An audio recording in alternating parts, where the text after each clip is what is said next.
can only watch it for the first time once. It'll be interesting to see what we catch and what we don't. Did you ever play the video game Mass Effect? This is where Babylon 5 is becoming Babylon 5. That was great. I love that. 100% completely accurate, definitive ranking of Babylon 5. I love it so much. We're officially into it, Jeff. The year is 2025. The name of the podcast, Babylon 5, for the second time. Welcome to Babylon 5 for the second time. My name is Brent Allen. And I'm Jeff Akin. Brent and I used to be Star Trek podcasters, and then we watched Babylon 5 for the first time, and everything changed. So now we're watching this incredible series for the second time, catching all the stuff that there was no way we could have caught the first time around. And there's a lot of stuff we missed the first time around, Jeff. Well, we've said it before. I'll say it again. Babylon 5 is a show that you get to watch for the first time twice. There you go. I like it. I like it. You know what we also get to do twice, Jeff? Search for the messages that are contained within. That's better than fried potatoes, like I was thinking. Yeah, please don't do that twice. So good. No. Twice baked potatoes, you could do that. But fried?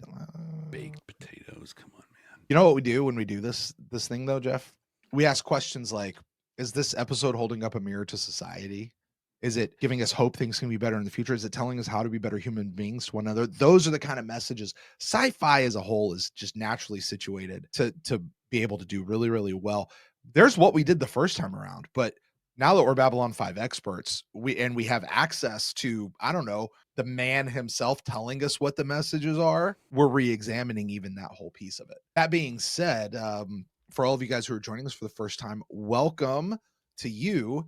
This is your spoiler warning, because everything from this point forward is fair game from anywhere in the franchise, any part of the timeline, no matter what, no matter where, whether it's extra biblical, whether it's canon, whether it's a convention, a book, a novel, a comic book, something that somebody else said somewhere in passing one day. That's all fair game for Jeff and I to talk about. So if you have not seen this great series for the first time for yourself, stop this video, go back and find our one where we did this the first time around. Join us there and then catch up with us when you get through the series. Trust us, it's better that way. It really is. This week, Brent, we're watching The Coming of Shadows. Can we skip this one? Might as well. I mean, Nothing I really- remember this one, nothing much happens in this one. This is like, hey, we just need to remind you this happens on a space station. Yeah. That's the only thing. Yeah, this has no effect on anything having to do with anything for the rest of the series. At all. Doesn't set any stages. Doesn't do it. Actually regresses some character development. Yeah. I don't know. Do you, though, remember like what you actually thought of it when you watched it the first time? What did I actually thought about it? Jeff, I remember thinking that this episode was so good. I loved it. I really do. I remember loving this episode front to back. I remember the emperor who didn't have the head thing. And I was like, so that's a choice you guys are making? Like, my whole world blew up. What? Right? The thing is, I don't exactly remember why we liked this episode so much. I just remember really, really liking it. I remember that guy's in it. So I'm really excited to dive back into this and go exactly what was this episode really doing and where does it go? How about you, Jeff? What do you remember? I remember what might be the most uncomfortable scene in all of entertainment. Londo and Jakar sitting down for a drink. Yeah, I know why. Yep. Yes. Oh my God. Yeah, I love this. The scene of the Emperor at this point dropping, like in that whole, like with the whole guard thing, like that scene, that image is burned into my head. It's just that moment so much sparks off of, and it's just, I absolutely loved this episode. Yeah, you did. Yeah. And I can confirm that. You want to know why? Why? Because I went back and I listened to our original episode. You did? Yeah, we got some stuff, man. Yeah. You want to hear it? I mean, listen, a part of this is interacting with ourselves going on for the first time and calling ourselves stupid or dumb or brilliant, depending on how things go. Jeff, I got to say, though, to kick this whole off, you mispronounced two names and both made my skin crawl as a Babylon 5 aficionado. Oh, no. You were talking about the wonderful, masterful actors who portrayed Jakar and Londo, and you called them Andre Katsoulis, Oh, how and disrespectful. Peter Jurassic. Jurassic. Yeah. I'm a Jurassic. I was like, whoa, that's not how you say that name at all. I would have been commenting down below. Well, actually, Right. probably would have been done that. You loved their acting ability. With this, we really talked a lot about how Andreas can act through his makeup, how it comes through his makeup, and just kudos to the makeup team for a lot, like the expression that can come through the makeup, which we really don't see in a lot of prosthetic heavy alien species and a lot of sci-fi at this time. Yeah. Even now. Yeah. You went a little Star Wars-ish on us here. Not Star Trek-ish, but Star Wars-ish. You asked a question. Hey, is it better for Londo to die now and not have there be a war? Because in this episode, Londo, this is where they launched the war against the Narn, right? A war that we know would really go till about the end of the season. This isn't the big war that comes, like this is the little war in front, right? But is it better for him to die now and have there not be a war? Or is it better for Londo to turn into Anakin and go the Darth Vader route? Like, is this Londo's like younglings moment? Right. Oh, right. Wow. So we talked a lot about Londo, and I got to tell you, I did not like Londo becoming a villain. No. Like it scared me, and I was very trepidatious. I said this. I said, I don't know if I'm ready to go where we're about to go in this series. To which I said to myself, oh, Brent, my sweet summer child, Buckle up, kid. you have no idea where we're about to go in this series. Maybe we should go to the kiddie roller coaster first if this is upsetting to you. Right. We did have a bit of a long discussion if Londo is the actual villain of the show. At this point, I mean, think about this. At this point in the show, you and I are going, is he the villain? Is he the actual bad guy? Because, like, we know where he ends up in the end. But for the next 3.5 seasons, Jeff, well, maybe 2.5 seasons, yeah, he's the bad guy. Like, okay, maybe 2 seasons. I guess it's about the middle of season 4. He comes back around, right? Ish. Like, so and off and on in there. Like, yeah, Londo really.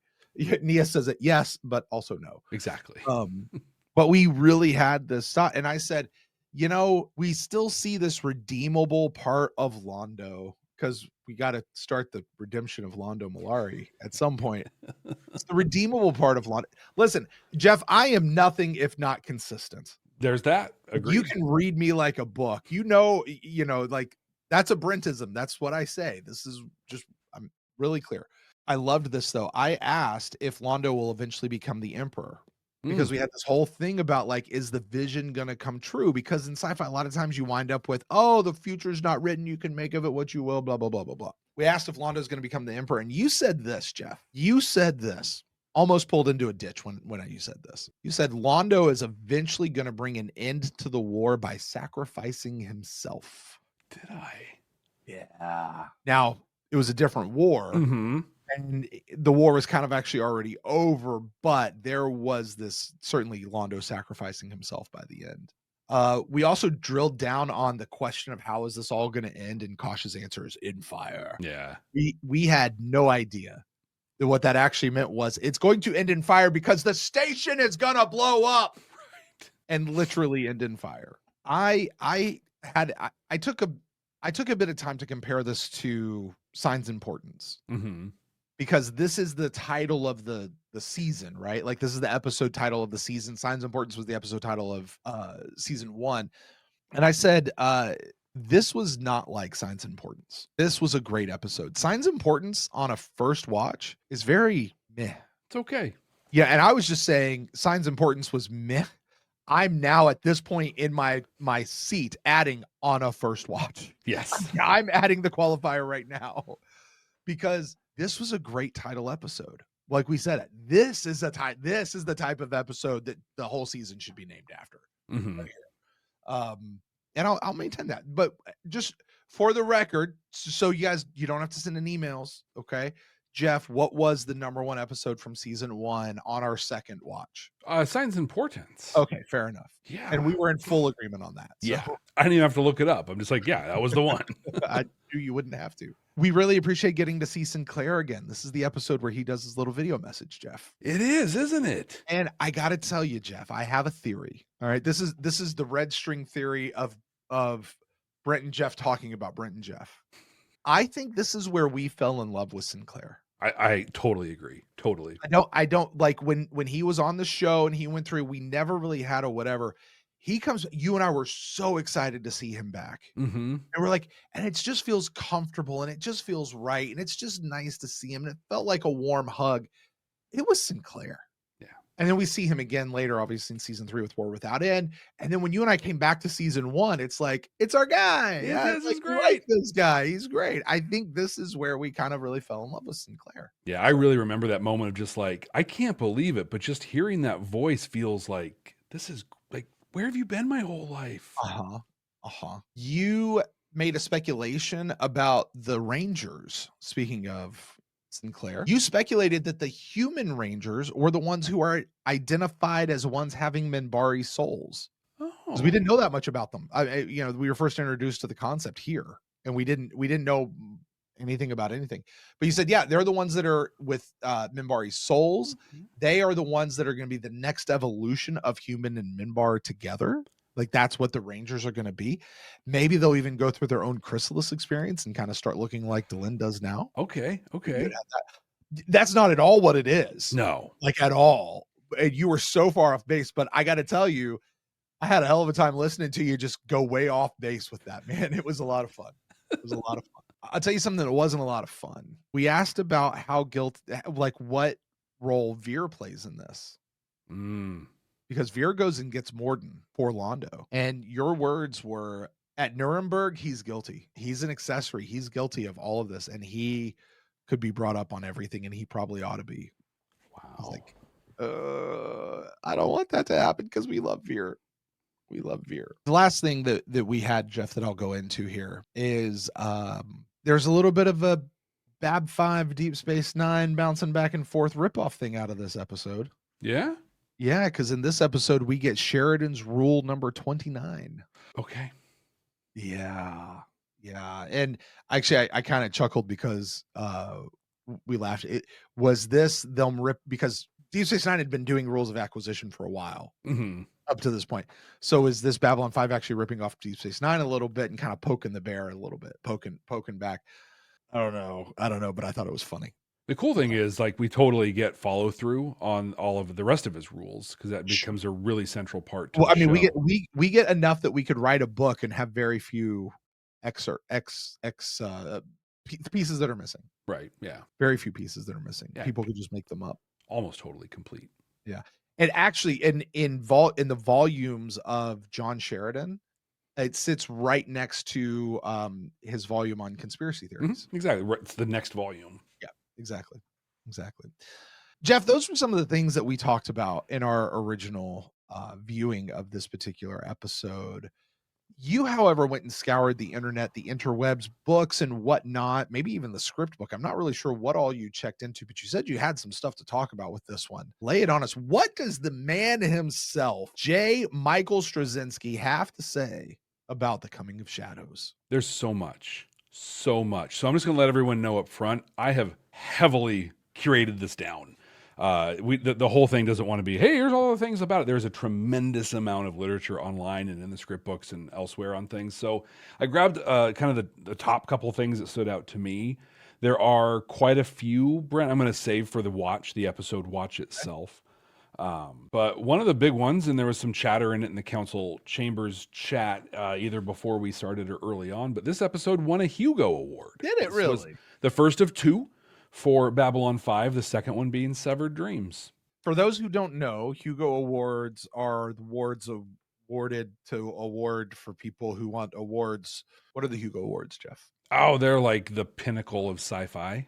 Yeah. Sort of. And not just television, but like sci-fi as a whole. Like books, movies, everything. Yeah. All the different forms. And then winning a Hugo Award's a pretty big deal. Yeah. It's a big deal. Yeah. And beat out some real heavy hitters, some Star Trek and other stuff in this one is a big deal thing for them. He says, JMS says, you know those moments When you're in the passenger seat of a car and the person driving is doing something crazy and your foot automatically keeps searching for a brake pedal that isn't there because you know something awful is going to happen. Mm-hmm. Yeah, that's the feeling you're going to get through this episode. Yeah, I can see that. You've had a question for a really long time, Brent, and there's an answer for you here. Okay. Hey, I'm Brent. Do they know what their storyline is? Like, what do they know about what their character is going to become? Oh, yeah. Does Londo know that he's going to have this happen? Yeah. Mr. Straczynski says, I generally don't let the actors know what's coming unless it's important to the current performance. Otherwise, you risk having the actor play the result instead of the process. Had to make a divergence from this recently so Peter could understand better a sequence in The Coming of Shadows, which you'll understand when you see it. I ended up giving Peter info on signs prior to shooting Chrysalis last season. That was the biggie there. For Coming of Shadows, in order for the scene to match what's going to happen several years down the road in the series, I had to kind of give him the context of the dream and what was really happening in that scene, what caused it, and how he got to that place with Jakar's hands around his throat. Interesting. I love so much that because, like, yeah, he knows, he's just like, yeah, this is what it's going to be. One thing that I have always appreciated is when you look at old Londo in the beginning, which was filmed and shot between season 4 and season 5. When you look at old Londo, I mean, do we see the vision? Do we see things like that later in season 5? I don't remember or not. But also certainly in War Without End, which was mid to late season 3, right? Mm-hmm. And then the vision, I'm sure that we're going to get in today's episode. When you take all of that and you compare that with the vision that we get, we've seen this vision before in season 1, right? Mm-hmm. They all look the same. Yeah.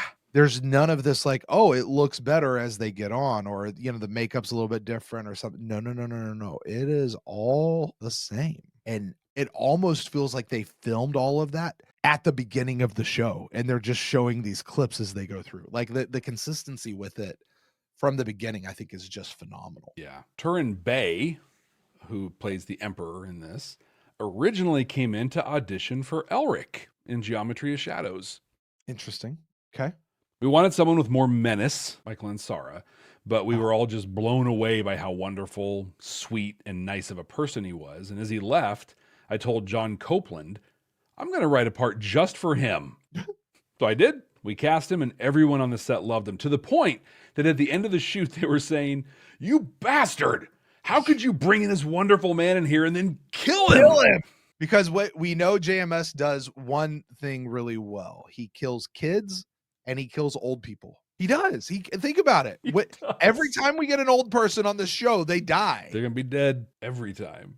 Listen, Drawl was good. I mean, he barely made it by the skin of his teeth. And then the next time we saw him, he was young again. Mm-hmm. Right? David Werner, Grail guy, dead. Yep. Right? I'm going to keep going, but I'm not going to at this point. Londo, eventually, when he gets old, he dies. Yeah. Like John Sheridan, when he gets old. Yeah. He likes to kill old people, man. What a guy. An interesting note about the Rangers. We've talked about it here, and others have, that there's a real tie to the Rangers in Lord of the Rings. Yeah. But he says it actually owes more to the Lone Ranger and the Texas Rangers than they do to Lord of the Rings. Okay. He then says, if I had to choose one episode to represent the series, it would be Coming of Shadows. It has all the elements that I'd feature in a B5 discussion: the CGI, the characterization, the complexity, the politics, the language, and the performances. I want to know when he said that. That's a good question. Did he say that while they were filming this or before they'd filmed this, and he's saying this in context of this now? Or was this something he said at a convention years later after the whole show was done? Yeah, I'm not sure when it was I said, really want to know, yeah.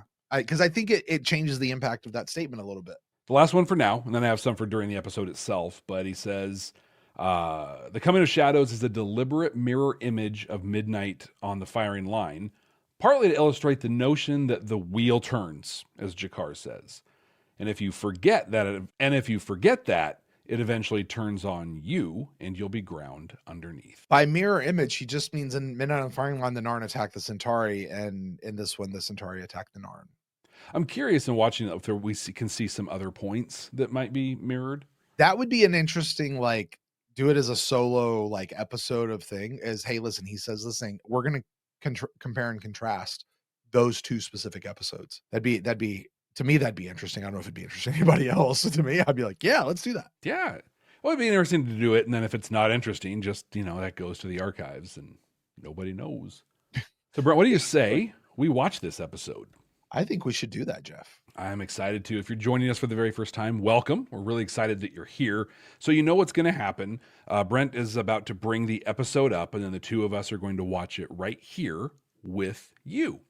We'll stop during the episode itself, have any discussions we want to have, talk about all the stuff that's going on.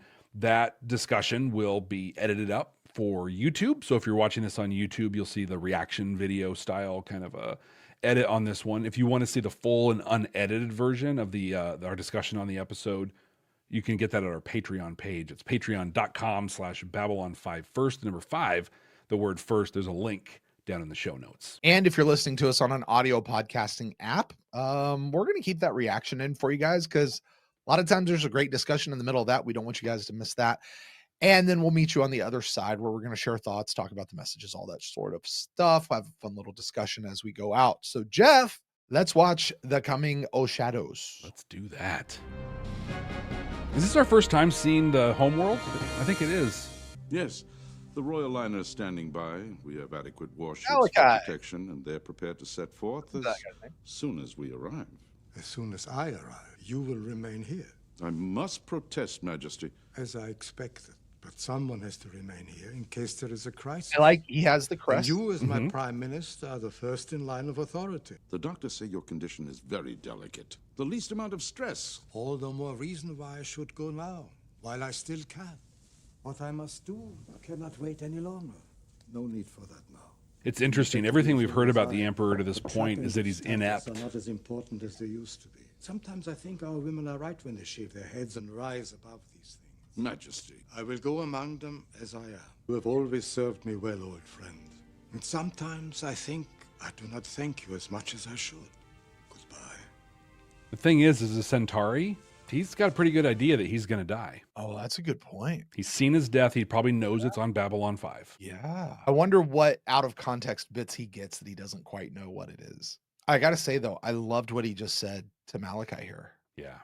He goes, I probably don't thank you as much as I should. And he says it, and he says, goodbye, my friend. And he walks out. You said something just a minute ago that everything we've known about this guy so far is that he's inept. Mm-hmm. Is he, though? No. Or is that just what we have heard from the people that have been in our viewing? That's the thing. And there are people who are trying to not only maintain the status quo, but actually like revert to an older version of their culture. This dude's super progressive. Maybe he's not inept. Maybe he's actually the most brilliant one there. Mm-hmm. Although, can we also just say we've verified that, once again, the hairstyles are a choice and the women shave their heads. Yes. Which I can see under the veil of this girl just off to his right, well, his left, our right. You can see the shade of her head. Yeah. They shaved her head. That's not a bald cap. They shaved her head. And you feel like you can see it for the other ones too. It's absolutely intolerable. That's a beautiful shot. This visit by the So that's a thing of the station there. So in this episode, they updated a lot of the space shots with images shot from the Hubble telescope. So what we've been seeing before this has been CG. Okay. Here and moving forward, a lot of the images are now with actual images taken at the Hubble telescope. So like it's the image from the Hubble telescope with the station superimposed on top of it. Mm-hmm. Yeah. Hubble took a picture of Epsilon 3 and then they just slapped the station. Okay, fine. The planet too. Right. Wow. Yeah, it's pretty cool. Okay. All right. Dig it. His family is directly responsible for strip mining my world. His father personally ordered the execution of 100,000 Dons. But he himself did nothing. Am I correct? A technicality. In fact, unless I'm mistaken, the current emperor has gone out of his way to offer your world concessions and return lost territory. Stolen territory. Whatever. Wow. Look. He's doing the right things, but they're not right enough. I appreciate the fact that 100 years of blood isn't something you forget overnight. But the bottom line is, Jakar, that is not my problem. This station is open to everyone. Oh, look at that look. Now, if the Emperor wants to come and visit Babylon 5, I think it's great. It raises our visibility, and it helps the folks back home think that maybe we're doing some good. So you're going to allow this? even over my objections. What did I suddenly turn invisible or something? Yes, Ambassador. The Emperor is allowed to come aboard. Now, if this bothers you, I suggest you stay in your quarters, stick your fingers in your ears, and hum real loud until it's over. You'd like to try something as breathtakingly rational as trying to open up a dialogue. Whoa! Jakar. There it is. There it is. Say it, Jeff. Say it. I have so many things to say right now. The biggest one, all of Jakar's objections are baseless. The sins of the father. And not only are they the sins of the father, but the son has gone out of his way to rectify those sins as much as he can. But you know what? That's not good enough. Because this thing happened to people that aren't me, by people that aren't him. And I will now hate him and object to everything you do that's supporting it. We actually talked about this quite a bit in our first episode. I'll bet. We did, about the idea it's misplaced anger. Like there is a right thing in that he, this man right here, as the current head of the government, does bear the weight and responsibility of what came before him. But it's because his office bears that weight, not he himself bears that weight. And Jakar is misplacing it because he says he's a monster. Yeah. No, he's not the monster. The people who came before him, he's taking responsibility for what his office has done, you know, and it's a misplaced thing. This is actually, we're going to have a good discussion later on. Cause I like listening to us go through this the first time, Jeff, and I've not watched this episode since we watched it for the first time. Okay. Same. But listening to our discussion, knowing where Londo and Jakar go, I had some immediate thoughts of going, oh yeah. And I'm seeing something. We're going to have this discussion when we get towards the end of the episode, but this moment right here, setting up, just want to take note. Jakar is not willing to open up a dialogue, and he is furious and he is angry and he is irrational right now. This is going to play later, so we'll take note of it here. But again, his anger is misplaced in this moment. I want to point out the mirror to society in this moment. So I shared earlier on mic or off mic, I forget, but that I met with one of our state legislators today. I recently became responsible for an entire statewide program. It's a big deal thing. And so this legislator was telling me how horrible everything is. And she said a thing that was great. She's a step ahead of Jakar, but many people aren't. She said, I know that's not you. It's the system, but I'm expecting you to do something about the system. And that's exactly what Turin did. But there are so many people that will not make that separation. And when I show up in public space, it's me. Yeah. I think it's really important. And I try to keep this in mind. And sometimes I embarrass my friend Matt, who often goes with me when he's, for whatever reason, he tends to be with me when I get into my little diatribes with folks, because it tends to be at Disney. But I will look at the person and go, I know this is not your fault. You are just doing your job, but you are the person who works for your company who's standing in front of me right now. So I'm going to expect you to take this back to your yeah. Like, you're the person here in front of me right now. You're on the phone with somebody, customer service. They're not doing what they need to do. Look, I know this is not your fault, but you're going to get an earful from it because you're the representative of your company right now. This is recorded, right? Tell them to play this one. Right. But it is important. And do you know how often when you do that, you say it lessens people's defense when you're talking to them on the phone? Exactly. Just be like, look, I know this isn't you. You're just following your job, because it turns out you're a peon and you have absolutely no power in your job whatsoever, which is also what I'm saying. So. Yeah. And to Becky's point in the chat, dude, this is peak Sheridan. Peak. Dude, Sheridan's on point here. Yeah. What, I just turned invisible? I love it. Did I not just say this? Right. And he's all with a smile. You are in a position to negotiate directly with the head of the Centauri Republic. And you're wasting it on a tantrum. I shouldn't have expected you to understand, Captain. My mistake. I will not make it again. Here's the thing, dude. I do understand. Jakar is so lost in his anger right now. He don't do something we'll both regret. It's too late for that, Captain. Too late by far. Weird thing is, it's almost never too late. This is when you call Garibaldi and you're like, somebody on him. Just had an active threat. Project was our last. In fact, that probably would be negligent upon Sheridan's part to not do something of that nature. Yeah, you're right. Does he know what it's about? He believes it's nothing more than a progress report on your situation here. We've taken the liberty of writing your speech for you. Oh, how thanks. That's so great. It outlines the decline of our government and our need for change. It also makes a few predictions about what will go wrong next with the economy and the military. These predictions, they will come true.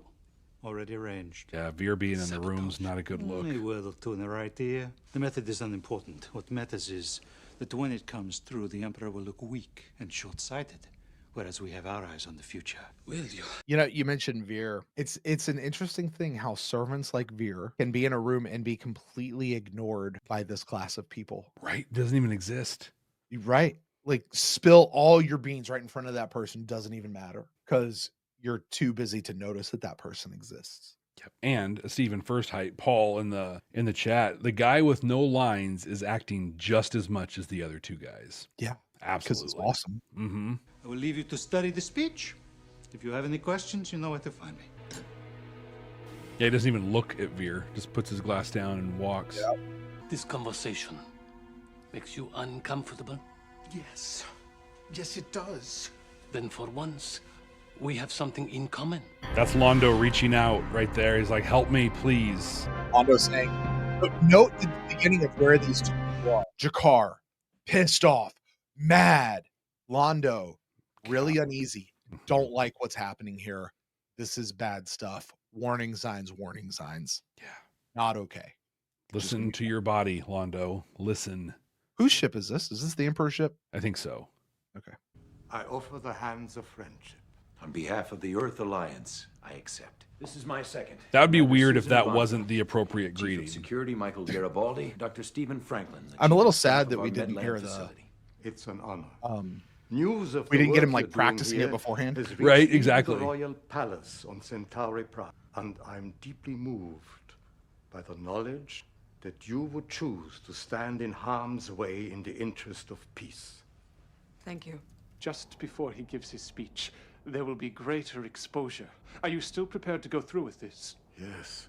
It is a strange feeling, Carmack, to know suddenly that all the decisions in your life have brought you to this place. That there is no longer doubt or uncertainty. That's his final moment. Hands around Londo's throat. This is what I am here for. Interesting. In the moment that I strike, the Emperor and I will both die. Or he will die and I will spend my life in prison. Or I will fail and be killed. For the first time in my life, the path is clear. For the first time in his life, he says. Yeah. Still noting where Jakar is at this moment. You seem interested in why people chose to be here. It has occurred to me recently that I have never chosen anything. I was born into a role that had been prepared for me. I did everything I was asked to do because it never occurred to me to choose otherwise. And now, at the end of my life, I wonder what might have been.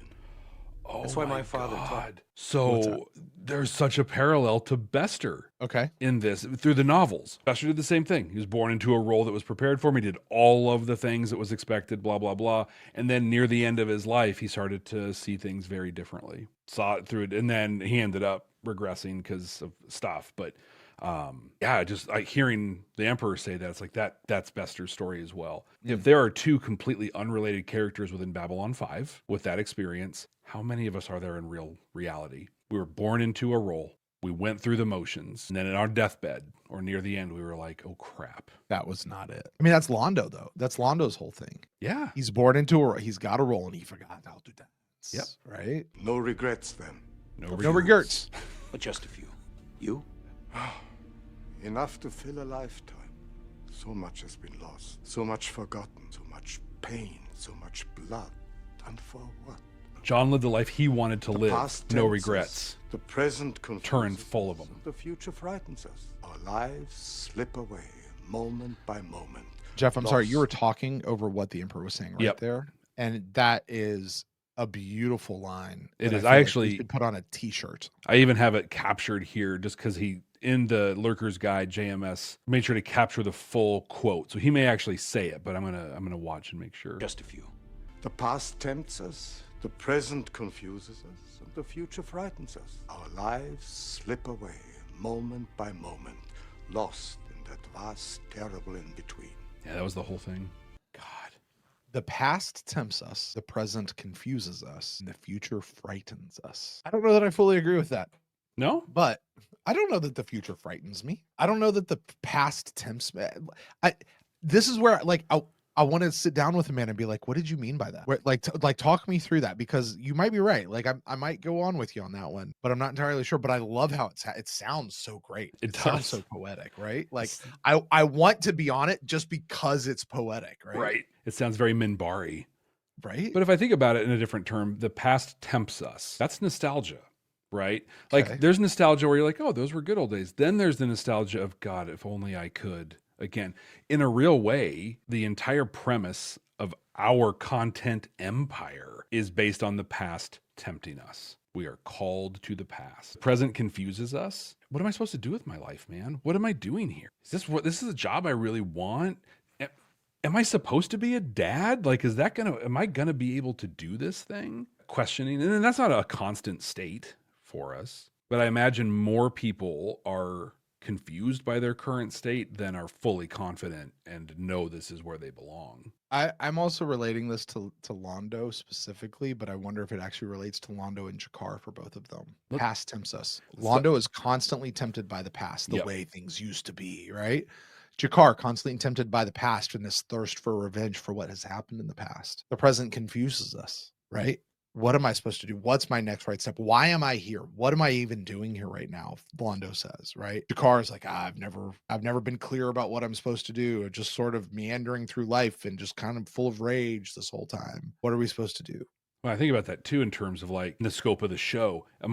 I'm the bad guy, clearly. Nope, now I'm the good guy and not the bad. Yeah. Oh, no, I'm like, they've both flip-flopped and evolved roles because it's confusing in the current, in the present. And the future frightens us. Londo's sitting there, even in this episode, going, holy, what's about to happen? This makes me very uncomfortable, Veer. Right. Or I've had this vision of the future and this is where we're going to go. What does that mean? And I would say, Katerina says that right now, G'Kar's not confused at all, but I would consider that he is. I'd say he might be more confused than he's ever been. And I think that what we're seeing is the echo of being frightened of the future. He's afraid of a future where he doesn't get vengeance for this thing. It scares him, which then confuses him in the now. He's building towards a future that's not. Although I would agree with Katerina, just with the caveat of G'Kar does not know that he's confused at all. Right. G'Kar thinks he's perfectly clear on exactly what's going on. Mm-hmm. There is still time to seize that one last fragile moment. To choose something better. Valince. To make a difference, as you say. And I intend to do just that. There's still time. Right? It's not too late. Checked and rechecked. They'll be down any second. G'Kar, it's too late. It is far too late. The Emperor, it's not too late. I'm going to die any minute now, and I still have time. Listen, if you ain't dead, you ain't done. Right? Well, speaking too much to hope for. The Vorlons are too much to hope for. Come on, Sheridan, man. Garibaldi should be on high alert right now. Ambassador? Captain. I see you've changed your mind about opening up a dialogue. I make no promises, but I will hear what he has to say. Okay, pal. You've got 10 seconds to explain why you're following me. I need to talk to you. About what? Relax, I got him. So talk. That's what I figured. Take him down to holding and keep him there until the reception's over. I feel like as a ranger, he would be better than that. Although at this point in time, the Rangers are in their infancy. No, they're not. The Rangers have been around for over 1,000 years. Human Rangers are in their infancy. Okay, whatever. Yeah, they didn't start inviting them until Sinclair came over. It's been 9 weeks, which actually is not quite enough time for them to complete their training program. It's like an apprentice. I would say, I would feel like 9 weeks is not at all what a training program should be for anyone who is in any sort of high-end martial arts based. Now 9.5 weeks. Let's sign up for that. It's a good Bruce Willis movie. Uh-oh. Oh, that screech and the sound. Oh, it's so good.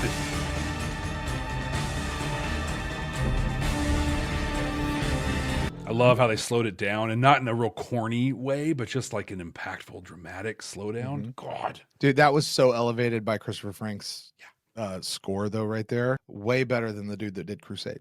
Way better, and way better than his score when the Emperor showed up. Yeah, it was there, but there was that screech that was kind of going through. You could feel the heart thing. Yeah. I want to address Neil in the Council Chambers chat. Were the Rangers actually around in recent history? I thought they were only recently reestablished. They were, but they had become a punchline. We see that in the beginning. We see the Ranger 1 or Analyshok Prime or whatever. Trying to get in on all this stuff. So they kind of stuck around, but they became a joke.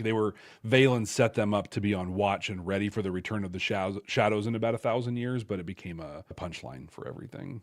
And then when Sinclair went there, he was tasked with re-upping them because they knew the shadows were a thing. And he's like, well, I'm going to totally include humans in the whole thing. I believe there is a non-colony on the border of Centauri space, Quadrant 14. Londo? Yeah, it's a listening post. Push back, Veer. Spy on us for years. By all rights, that entire planet should be ours. Let us take it back. We couldn't take it without a major assault. We would lose thousands of lives. I will take care of it. Have your contacts in the military send an expedition to Quadrant 14. I can only guarantee a few ships. Right. It will be enough. I hope you know what you're doing, Molari. Find Mr. Molden. Bring him here. Londo, don't do this. I have no choice. Yes, you do. Yes, you do. Please. I know you don't listen to me, but I'm asking you just this one time. Don't do this. There's no turning back once you start down that road. Do I have to go find him myself? No, I'll go. I'll go and I'll bring him back.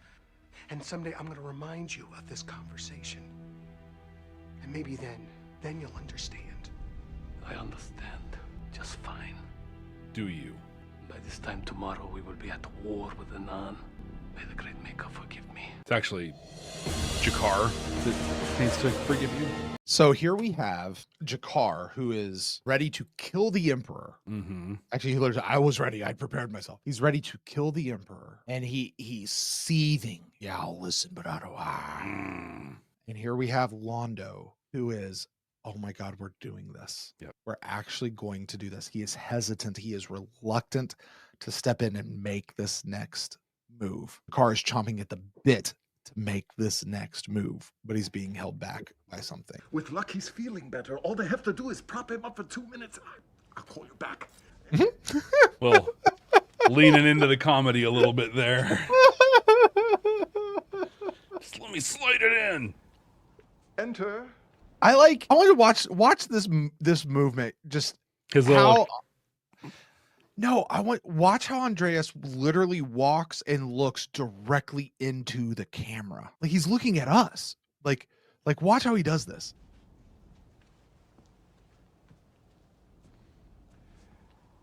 Enter.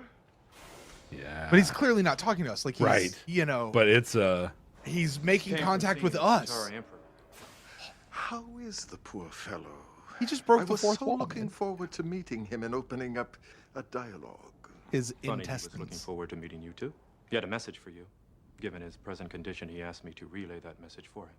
I have no time for threats. That was such an important thing, what you just pointed out, because what it did is it's now pulled us into the room with him and Dr. Franklin for what is probably the biggest bomb in the series. And whose idea was it? Was that Andreas's idea? Was it the director's idea? Was it written in the script? You have the scripts. Find out. Katerina's got the whole thing. She's got like she's got a whole book of it. Katerina, was there a direction? Katerina, if you're following along right now, was there a direction in the thing that says G'Kar walks towards the camera and looks in the camera and then turns around? Like, was there a direction from that in the script? Or was this a director's choice? Or was it Andreas's choice? Because you're right, Jeff. This brings us like you're saying that, and I'm like, I'm more invested now in what's happening here. Oh, it's so good. Well, she's looking. I'm gonna look at what I've got and see. This is fun to watch us just stare at stuff, but I think this is really important. Yeah, we're not gonna hit that sub 2 hour mark on this one. No. G'Kar toggles off, the door opens, and Franklin enters. Yeah, there's not a lot. It says where G'Kar is practically apoplectic, speaking to the wall monitor on which we see the same Narn as before. Dialogue. He's interrupted by the doorbell. Dialogue. Toggles off. Door opens. Yeah. So no, that was either the director or Andreas. I'm gonna go with Andreas. I am because too. It's him. I like that better. He wanted to say he's sorry. Oh. What? He came all the way out here, risked his health and endangered his life so that he could stand beside a Narn in neutral territory and apologize for all the things the Centauri have done to your people, for all the things his family did. That swell the music. He said, "We're wrong. The hatred between our people can never end until someone is willing to say, 'I'm sorry,' and try and find a way to make things right again, to atone for our actions." He said it was the only choice he ever made in his life, and now that seems to have been taken away from him. Look at his body, it's crushing him. I had no idea. No, I'm sure you didn't. Maybe that's the biggest tragedy of the whole damn story. He's so judgy. I know. He's so judgy. I have to wonder, I mean, he did a fantastic job. Franklin was great in this scene, but why did they put those words in his mouth? Why Richard Biggs's mouth? Yeah, specifically. Yeah. I mean, I think his delivery was amazing. That was great. There's nothing wrong with it at all. I'm just curious what the thought process was. I mean, Turin's in medbay, Stephen's the doctor. Who else would he have told? It would have taken nothing to be like, I need to talk to Sheridan. I need to talk to Delenn. I need to talk to whomever. Sheridan, because they had that that interaction earlier. Mm-hmm. Yeah. Why put it in?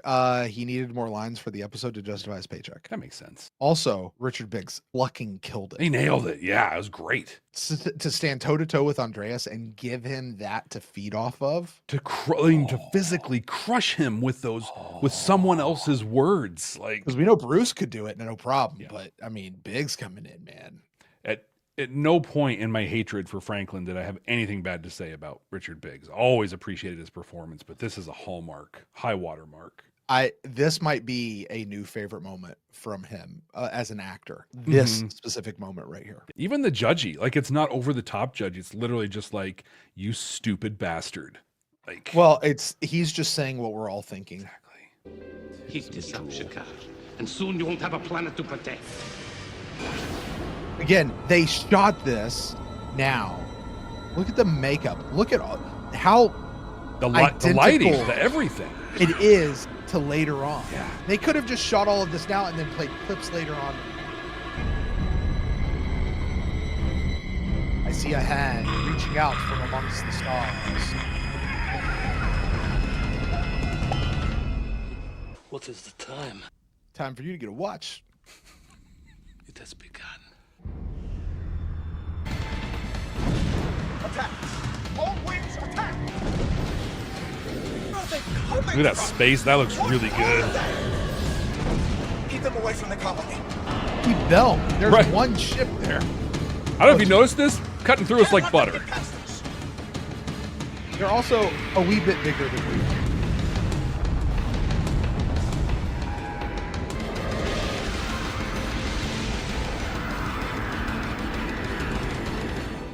That's goddamn gorgeous. That's so good. Okay, I want to continue this comparison. Okay. G'Kar, angry, vindictive. Franklin comes in and he says, he was here to say he was sorry. Mm-hmm. What? G'Kar melted in that moment, allowed himself to be softened. He didn't want war. He didn't even want revenge. No, not really. He just I don't even know that it really was the apology he needed. He just wanted to, like, I don't know what it is he really wanted. Like, he needed to be stopped. He wanted to be stopped. That's why he was angry at Sheridan, because what Sheridan tried to stop him with wasn't good enough. He needed reconciliation. You know, he needed some sort of closure to this piece, right? Okay. Here we have Londo, who's walking into this very trepidatiously. He does not want to be there. Right. Does not want to be there. This thing happens. And what happens to Londo? He hardens up. He hardens his heart. Mm-hmm. G'Kar softens his heart. Londo hardens his heart. And look where they end up at the end.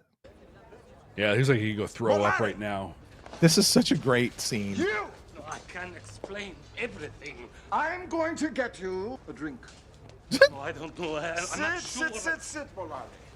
Is this not the most awkward You know? conversation in the history of sci-fi? I've heard something, and it makes me think there is still hope for us after all. I believed your people capable of only murder and pain. But apparently there is still a spark of decency in your genetic code. It's not much of a foundation, I'll grant you that. It's a start.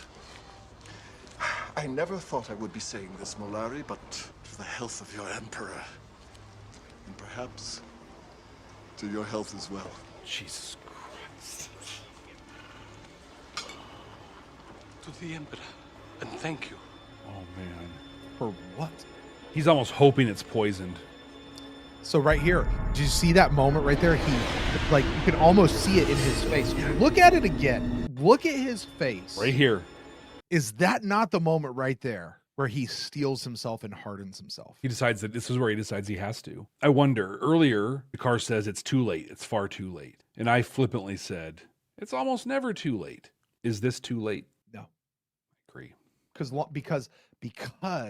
okay, and again, what we're seeing here, they may not realize it in the moment, but each of them are making a choice. Mm-hmm. And it has to do with their choice of how they're going to respond. One makes a choice to be soft. The other digs in his heels. And that's where Londo is right now. And it sickens him and pains him. And we'll continue to see it sicken and pain him later on. The way Veer stood up to him earlier, too, I have to wonder. Because if I play it out, the quote right thing to do here would be for him to say, G'Kar, thank you. I need to tell you something. And I imagine in his head, and part of where he's staring is he's thinking that through. Do I just tell him? I can't tell him. But you know who could tell him? Veer. If Veer was in my position, he would do the impossible thing. He would say the hard thing. I don't think it's explicitly stated in any way, and this is 100% my own headcanon, but I think this is where he starts to understand Veer's conscience and Veer's strength is in this moment. That's just in my head, though. There's nothing in the episode to back that up. But yeah, at this point right now, he's like, well, double down, baby, all the way. I think he had two thoughts. One, double down, I'm all in, or maybe there's poison in this. I'm just going to die and I won't have to live through what's going to come. Again, this is one of those, I want to watch the scene with Peter Jurczyk. Hey, Peter, as an actor, what's going on in your head right then and there? What's going on in Londo's head right there? Because I can look at that and I can interpret something on top of that and I could be completely wrong. You can interpret something completely different. You can interpret something completely different, and we're all could be wrong. The only one who really knows is Peter Jurczyk. Yeah. Mm-hmm. But what was happening in that moment right there? What was in Londo's head? Hey, mop up duty. That right there is the thing. Because they've been attacked by shadows before. That was weird. With those Centauri ships showing up. It's destroyed. All of it's gone. Who could have done this? It's interesting to see the lesser than Narn makeup. Yeah. Like there's Jakars and then... Alert the homeworld. Prepare to attack. There's the ones they use a little dimmer lighting on. God, look at that. Sorry, I'm freaking out about this CG. It just looks really good. It really does. Oh, poor Malachi. We heard. Who is it? Who's there? Guards! Guards! Interesting that Rifa will face a similar fate. Chief, the prisoner's asking to speak to you. Hey, Kanicki! Give me a break. You know the kind of day it's been. He says it's important. Hello, old friend. Play. Hello, old friend. Been a while. Chills again. Like I know it was coming and there's still chills. I'm entrusting this message to an associate of mine who has sworn to bring it to you at any cost, including his own life. There's a great darkness coming, Michael. Some of the Minbari have been waiting for it a long time. Captain! I remember in the book To Dream in the City of Sorrows, I think is what it's called. Because he sent a message to both Garibaldi and Delenn. Right. And I remember reading something that he intentionally did not name them, just in case the messages got intercepted. But I thought I heard him say Michael. At any cost. The Centauri have launched a full-scale assault on a Narn colony in Quadrant 14. Damn it. Sector 14. The bearer of this message is one of my rangers. Some are Minbari, most are humans. They've been drawn to learn. Some are Minbari, most are humans. Yeah. What had happened was the Minbari were stuck around. Like I said, they were a joke. There were a handful of them.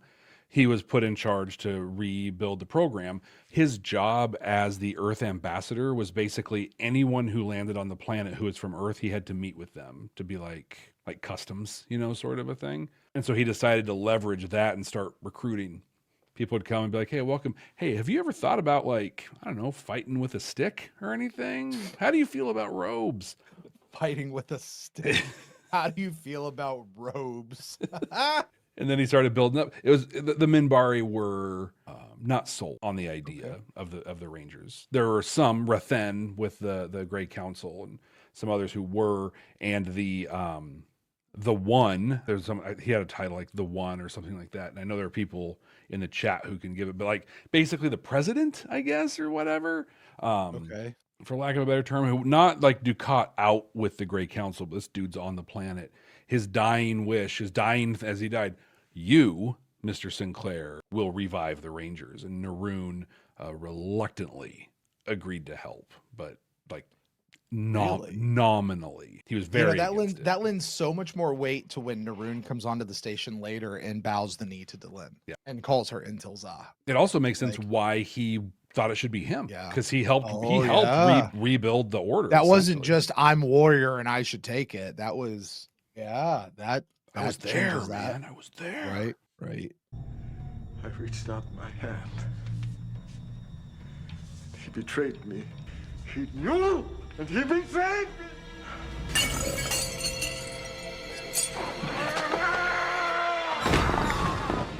Somehow I don't think that was In the real name of our rock. friendship, I ask that you give them every courtesy and cooperation. I wish I could tell you more. Stay close to the Vorlon and watch out for shadows. They move when you're not looking at them. We have retaken the Narn colony in Quadrant 14. It fell within a matter of hours. All of Homeworld is rejoicing. We are again what we should be. All we lack is your blessing. You stupid macafracki. He sees the doubt in Londo. That's why he's not going to waste his breath on Rifa.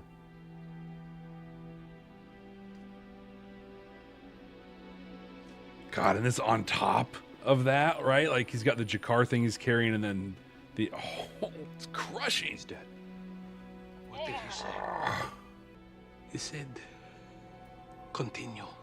Take my people back. God. To the stars. Is that what he really said? No. Do we think? No. Is that what we really think the Emperor said to him? No. Continue, take my people back to the stars? He told Londo to go F himself, you stupid son of... Like, he's just... No. He was like, what was wrong with you, man? He didn't say that. What did he say? Yeah, We'll find out here in a moment. Yeah. Okay. He uses less metaphors than me, but he says it here in the hall. What did he say, really?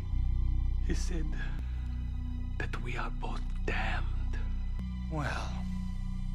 By we, does he mean Rifa and Londo, or Londo and Emperor? It means Londo and Now, Rifa. notice the difference here. Rifa is reveling in it. Londo is like, shit. Mm-hmm. Oh, we're damned? Dude's dead. Uh-huh. Drop a comment down below. Did he mean Londo and Rifa, or did he mean Londo and himself? Because he was about to die. Like, so he's damned, right? So, did he mean, what did he mean? We think we have an idea of how we can help. I've called a council meeting. Oh, man, I hope you'll come. Sheridan, I will attend. Thank you for stopping me. He's had your back the whole time, Jakar. Okay. I just need a second to prepare for this. Because, man, this next scene, this is heavy stuff. Mm-hmm. But there's such a switch in Londo when he comes in here. Yep. And I got to tell you, and I remember thinking this the first time we saw it, Londo himself does not believe a word he is saying. Exactly. This is a mask for him. He's fallen into the He role. has to do this, right? Like, he has to do this even though he doesn't want to do this. And he's going to play his part. Yep. He's too far in. He feels like he's sucked in. And he's lived his whole life playing a part. So it's very natural for him to just do it. All right, are you ready for this? Let's let this whole thing play through. About the Narn civilian population. I'm told there are over 250,000 of them at the colony. Now, will you let them return to the Narn homeworld? I'm afraid we can't do that. But I am sure that my government will find some productive activity for them. He's darker Forced now. slavery. He's darker now. His teeth, his fangs are sharper. Yep. His hair is blacker. Simple retraining. Right there. We have no desire to misuse anyone. He's not buying it right yet. See that? I should mention that I have just received permission by my government to send observers to the colony. Their job will be to monitor the treatment of the civilian population. They are not welcome. Well, we're sending them anyway, unless you'd like to try shooting down an Earth Force transport. Personally, I'd advise against it. My people aren't looking for another war. I believe that I may be able to convince my government to allow the colony's civilian population to leave the area. and safely return to the non-homeworld as a gesture of goodwill. That would remove the need for observers from Earth. Wouldn't you agree, Captain? That's reasonable. Under those conditions, yes. I'm sure your gesture of goodwill will be appreciated for what it is, Ambassador. Ambassador Jakar. Before coming here, I received a communique from my government. For 100 years, the Centauri occupied our world, devastated it. We swore we would never let that happen again. This attack on our largest civilian colony has inflicted terrible damage and loss of life. They have crossed a line we cannot allow them to cross. As a result, 2 hours ago, my government officially declared war against the Centauri Republic. Our hope for peace is over. We are now at war. We are now at war. Just that cold delivery, just... Several competing families have been neutralized, leaving the Emperor's nephew to claim the throne. A young man who feels as we do about the future. That's Cartagia, right? Yep. Yeah.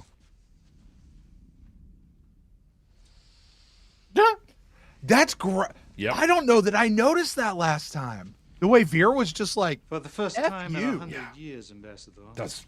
Our people are on the right track again. I'm surprised. You could have asked to be named to the royal court.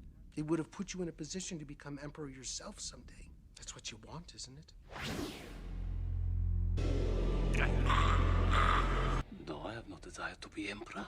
Behind the scenes, the reward is nearly as great. And the You know what's fascinating about that? He becomes emperor and actually works behind the scenes as emperor because he's relegated to nothing. That's interesting. Mm-hmm. Aside from me, does anybody else know you're here? Just one other. Hello, old friend.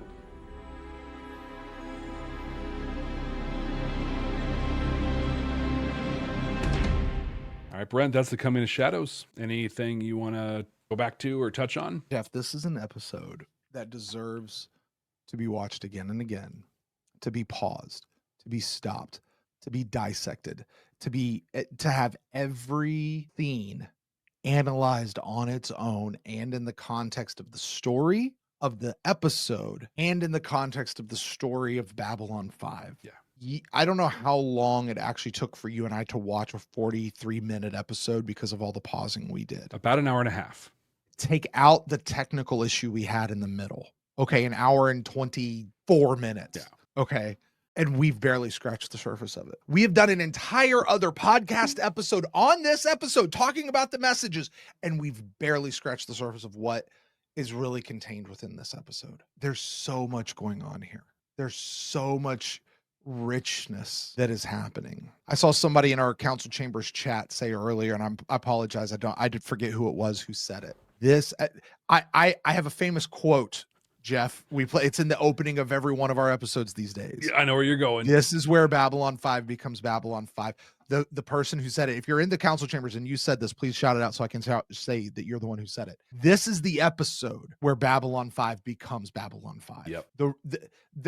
The idea that JMS would take this as the single episode and stand it up as the episode to show somebody, to encapsulate what Babylon 5 is all about, totally get it. And thinking of all the future episodes that come after this one, maybe Into the Fire, maybe. But this episode, oh my gosh. Yeah. There's so much to this episode. And the thing that I keep going back to, and I tried to track it, and I'm sorry, maybe I should have just shut up and let it play out and then talk about it here. The juxtaposition of Londo and Jakar's journeys. Yeah, I'm glad we hit it as it was happening because there's so much. Because they both started in exactly the opposite places, came to a crossroads at the same time, and wound up on the opposite side of each other at the very end. I mean, when Jakar was saying, "We are at war," could you not hear the reluctance in his voice? Exactly. The grief in his voice. It's the same grief, the same reluctance that we heard in Londo's voice at the beginning, where he's going, are we really going to do this? Are we really going to go take out we're at war. I can't, this is not what I wanted. This is where we are. Mm-hmm. Londo and Jakar experience more character development in this one single episode than so many characters across so many other series and franchises. They should be embarrassed. It's the ride they both go on Yeah. There are people who are alive that could not survive the emotional turmoil that they went through in this one episode. It's not the first time we've said this about an episode of Babylon 5. Maybe the first time on the second watch. But that was an hour-and-a-half long episode that fit into 43 minutes seamlessly and smoothly and comfortably. Which is why JMS is a master. Yep. Master at this. It's I call it the 10 pounds of story in a 5-pound story bag. But so often when that happens, it's bloated and it's too fast and you're exhausted. I can't believe it when this episode is still. How is this already over? What? No, you. Also, when you look at the timeline as we go through the episode, you're like, there's still that much episode left, right? All this like has happened. both are happening at the same time. Yeah. If I can put a cap on what I was saying, G'Kar almost becomes Londo. Okay, let's talk about this in context of where we know that they go. Okay, G'Kar goes on and becomes a religious icon. Yeah. The guy who literally makes himself a servant of Londo, his greatest enemy, to keep him safe. A guy who serves Londo by killing him in the end. Yeah. To free him of the Keeper, right? G'Kar almost becomes what Londo, a tragic character of tragic characters. Yeah.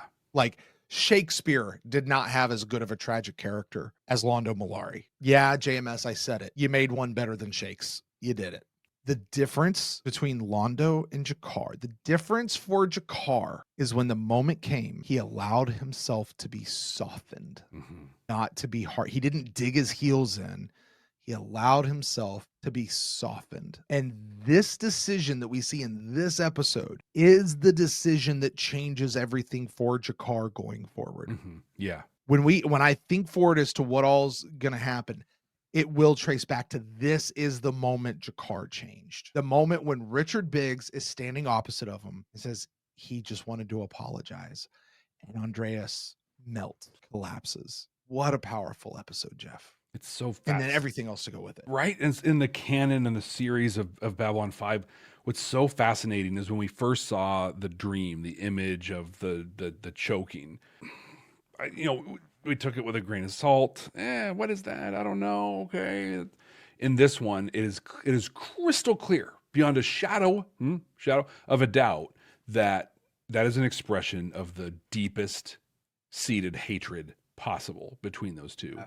But the story is so intense and rich because that moment in reality is the deepest expression of love from G'Kar to Londo. But the journey is so long to get there. And I love how we see it now. And it's programmed in our minds, just the hatred, the outright hatred they will have for each other. And it doesn't end that way at all. But we're close. Just to clean this up, it was Ben in our council chambers who said this.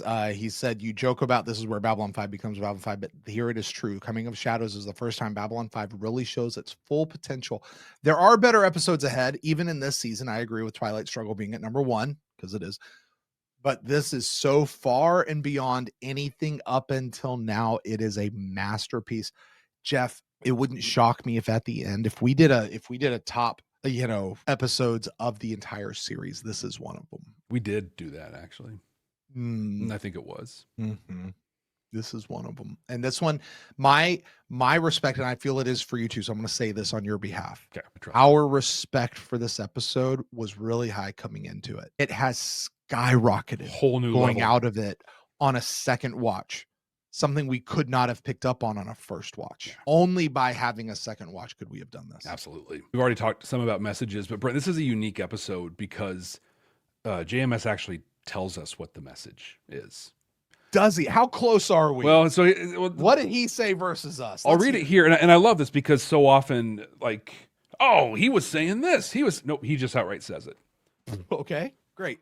Babylon 5 as a whole explores choice, consequences, and responsibility. For me, JMS, a large measure of defining who we are is what we are willing to do and what we want and the means by which we pursue those goals. The other theme, of course, is sacrifice, which recurs throughout the show in one form or another. The importance of one single person and the ability of that person to act as a fulcrum, intentionally or otherwise, upon which vast events can turn. Choice. You can't fight City Hall, and that is actually not true. You can fight and sometimes you can even win. It's about choice. And we saw so many choices happen. I'm sorry. What did I say? What was the defining difference between Londo and G'Kar in this particular moment? One chose to allow himself to be softened. The other chose to harden his heart. Yeah. All about choice. It's a choice. Yeah. We're going to get some comments, Jeff, if I can head these off.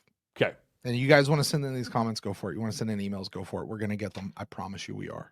I'm not going to tell you that your experience is false, fake, or not true. But I will tell you here at the outset, you choose your response. Yep. It is not forced upon you every single time. You choose it. Good, bad, hard, soft. You choose your response. Offense. You choose offense every single time. Yep. Sometimes, and most of the time, a lot of times, you're justified in it, but you still choose it. It's a choice. I will say that our choice is often influenced by social programming, our traumas that we've experienced, things like that. But ultimately, it is a choice. It's a choice. And because it's a choice, you have the choice to make the other choice. It is not forced upon you. I'm not saying you're wrong for making that choice. I'm just recognizing it as a choice. As an individual who experienced trauma, I won't qualify or quantify the trauma, but who experienced it, and a trauma that it gets activated in my life, or for a while got activated on a very regular basis. And I had reactions that were, I was offended, I was hurt, I lashed out in anger at times, and it felt like I didn't have a choice. But my choice wasn't necessarily in the moment. My choice was more macro than that. My choice was to allow my trauma to be processed and to begin healing it so that I wasn't immediately activated by it. So I think the context I want to offer as a reframe on that, like, it's not just a very simple, I choose this action now in this moment, but we choose how we deal, how we address or not address or acknowledge those things that influence our ability to make a choice in the moment. Well said. Well said. Does a lot of therapy that helped me be able to say that. And I strongly encourage people to engage. It is well worth every dollar I spent. Yes. Yes. And your therapist is enjoying his time on the boat this weekend. Oh, absolutely. No question.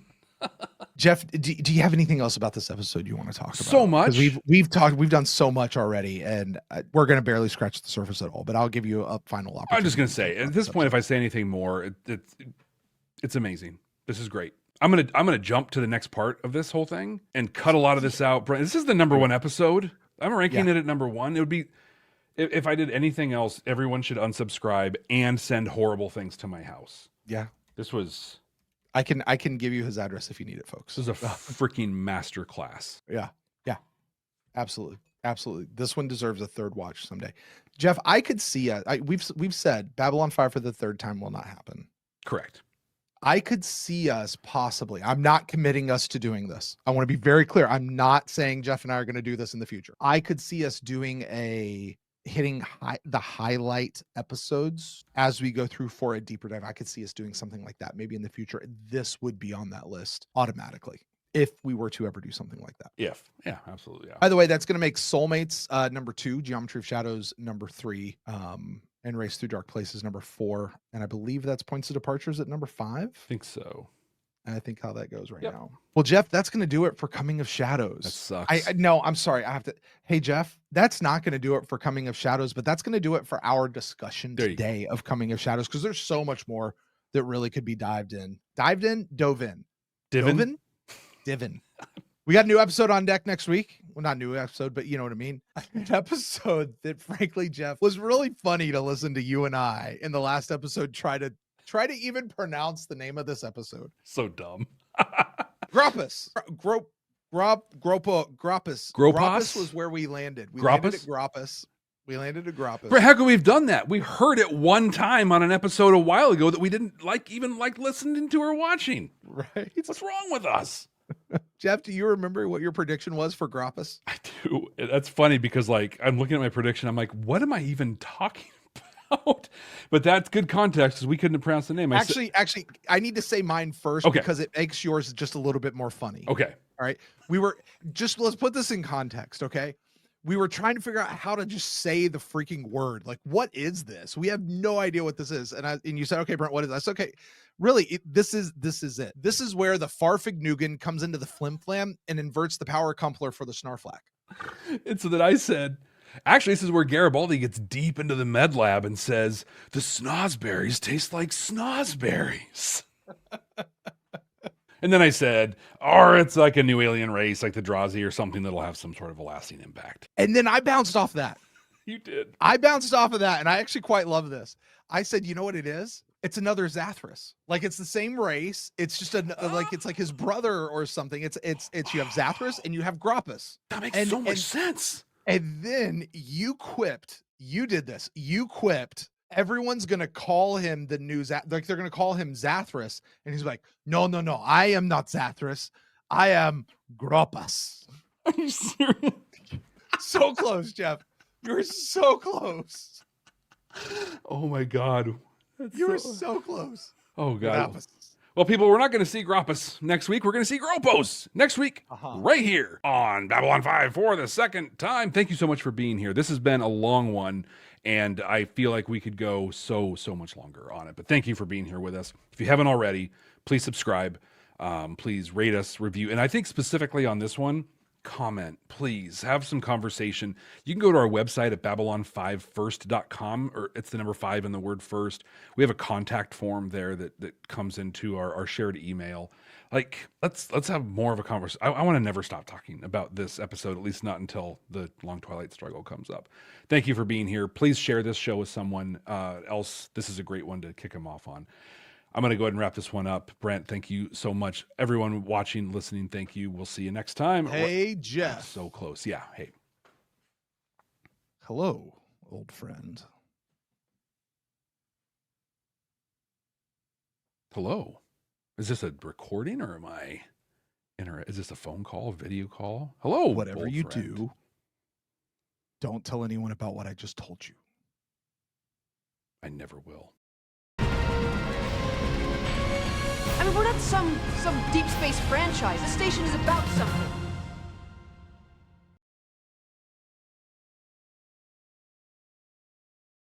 Two hours, 18 minutes. That's pretty great. Yeah, but I'm gonna keep us here a little longer. Yeah. Welcome to Club 65, guys. Paul over here in our council chamber says Dodger makes Gropos for me.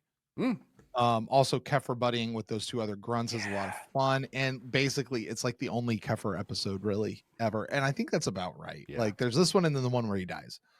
I wonder if Dodger makes Gropos for you, Paul, and please, when you see this, I know we're on like a 7-second delay or something like that, but when you see this, I would love to know.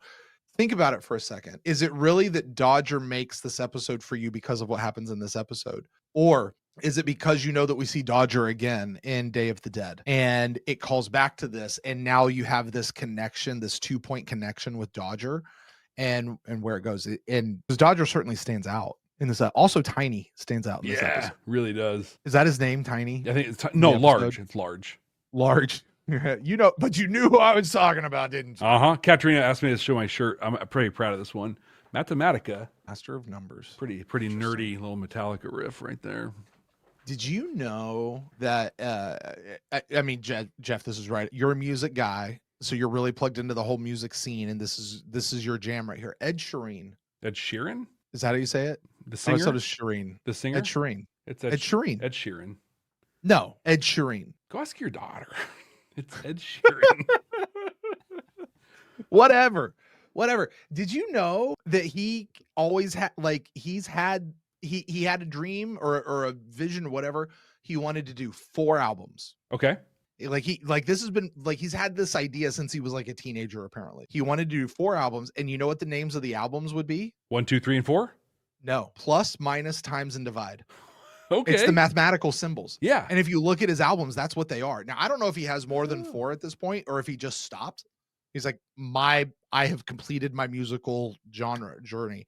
I don't know how many of those 4 he has out right now, but that's the names of his albums. They're the math symbols. Oh shoot, I should know this word. Operators? The operators. Look Yeah. It's the operator. Yeah. That's a intense. Why do I know that? You know why I know that? Because it's such a, like, I think I saw it on Graham Norton. Yeah. You ever watch his show? Mm-hmm. I think Ed Sheeran was on that episode. Was in Maybe on an Graham episode Norton he was calling that, but he's got a talking- boom thing going on there. So. Yeah, Ed Sheeran. How do you say it? Sheeran. Sheeran. Ed Sheeran. Look at the Lord. It's there. Sheeran. Ed Sheeran. All right, fine. Now it sounds weird when I say it. Because it's supposed to be Shireen. Ed Sheeran. Sheeran. All right, fine, whatever. His album names were on the Lateral podcast. Paul says, he answers my question. You're right that the revisit works, but I also like that her personality fleshed out so much in one episode. Yeah, absolutely. Liking the stuff with Franklin and his father. I feel like I should have liked that more than I did. And I like Paul Winfield, huge guest star, comes in, but my memory, Jeff, is the Franklin and his father stuff just fell kind of flat for me. You're doing next week's episode right now. Because I know exactly what you thought about Paul Winfield and his... oh, yeah, you did, don't you? Okay. Interesting. I will share with people here in Club 65 that I did listen to our Gropos episode. Yeah. Not one of our best. Yeah. I've often said that the roller coaster of Babylon 5 for the first time is a mirror image of the roller coaster of Babylon 5. Mm-hmm. Yeah. So there's going to be some that aren't the best. And it's going to mirror the episodes of Babylon 5. I'm excited to watch that one though, because I'm excited to get back into it as well. And we're going to do it as we record this in just a couple days. Yeah, exactly. Won't be tomorrow. No, taking tomorrow off. It'll be the next day or the day after. So anyway, with that being said, it is time to get out of here because it's been 2.5 hours and we got to get up. So thank you guys so much for joining us. Hey, Club 65. Remember, the first rule of Club 65 is to not talk about Club 65 outside of Club 65, but what you can do, drop 65 down in the comments. Let us know that you guys were here. Thank you, Council Chambers. Thank you guys for joining us. And you guys contributed majorly to today's episode and shaped a big portion of a lot of our conversation. Yeah. Thank you to all of our patrons who are catching this on the early release as it comes out. So we will talk to you guys later. Club 65 out. See ya.